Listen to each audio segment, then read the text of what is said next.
في الحلقة دي هقول لك على طريقة سهلة وبسيطة جدا تقدر من خلالها انك تزود سرعة ويندوز 10 على جهازك وتخليه يستهلك موارد جهازك بشكل اقل، وكمان التطبيقات تفتح معاك بشكل اسرع. تابعني للنهاية وتأكد انك هتستفيد.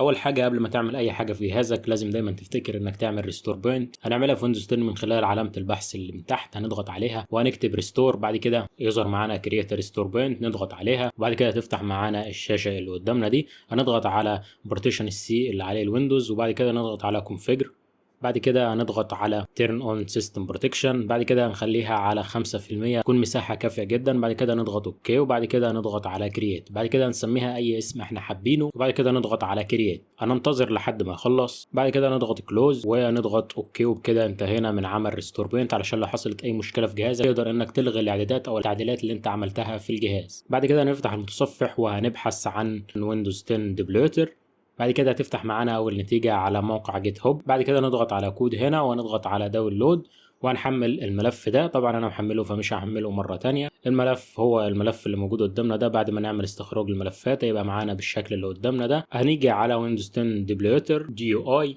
هنضغط كليك يمين وبعد كده هنضغط على run with PowerShell. هتفتح معانا النافذة اللي قدامنا دي وبعد كده هيجيب لنا الكلام ده علشان احنا اول مرة نفتح النافذة دي. هنضغط على ايه علشان نوافق على كل الاذونات وبعد كده هنضغط انتر وهنستنى شوية. هتفتح معانا النافذة اللي قدامنا دي هي اللي عليها كل الشغل. من خلال القائمة اللي موجودة قدامنا دي هنشيل بعض الحاجات اللي تم اضافتها في ويندوز 10، الحاجات اللي احنا ما بنستخدمهاش، الحاجات اللي موجودة على الويندوز او مدمجة مع الويندوز بس احنا ما بنستخدمهاش مش بنستفيد منها. فلما نشيلها ما تقلقش مش هتعمل ضرر على الجهاز او هتضرك، لا ده بالعكس هتخفف من استهلاك الويندوز لموارد الجهاز وهتخلي الجهاز يشتغل معاك بشكل اسرع وشكل افضل. اول حاجة موجودة قدامنا هي تخصيص البلوك ليست، فاحنا لما نضغط عليها نقدر نحدد ايه اللي احنا حابين نشيله وايه اللي احنا مش حابين ان نشيله من الجهاز. لو في اي اضافه او اي حاجه من الحاجات اللي موجوده قدامك انت بتستخدمها الغي التحديد من عليها، او لو ما كنتش بتستخدم حاجه منهم يبقى الافضل تطلع من القائمه اللي موجوده قدامك دي وتضغط على ريموف اول بلوتوير وبعد كده تستنى شويه على ما يشيل لك كل الاضافات وكل الحاجات دي. بعد ما يخلص عندنا برضو بعض الحاجات التانية اللي ممكن نعملها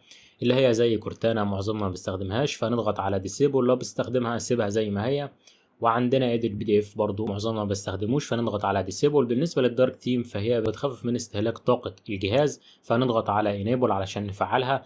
بعد كده يبقى عندنا هنا الوان درايف، ممكن الوان درايف ده لو بتستخدموش برضو يضغط على انستول وان درايف عشان انت مش بتستفيد منه، فلما تشيله مش هيضرك في حاجه، لا بالعكس هيخفف من استهلاك موارد الجهاز عندك وهيخلي الجهاز يفتح معاك بشكل اسرع. بعد كده اخر حاجه موجوده عندنا من تحت هي نت فريم ورك الاصدار 3.5 ده مهم جدا جدا سواء بتلعب على الجهاز او بتستخدمه للشغل او بتستخدمه حتى تصفح بس، فده مهم جدا جدا لجهازك. فانت تضغط على انستول، لو هو متثبت مفيش اي مشكله يقول لك انه متثبت، لو مش متثبت هيتم تثبيته. دي كانت طريقه سهله وبسيطه جدا تقدر من خلالها انك تزود سرعه ويندوز 10 عندك وتقدر من خلالها انك تخفف من استهلاك الويندوز لموارد الجهاز. وبس كده دي كانت نهايه الحلقه، اشوفكم في حلقه جديده.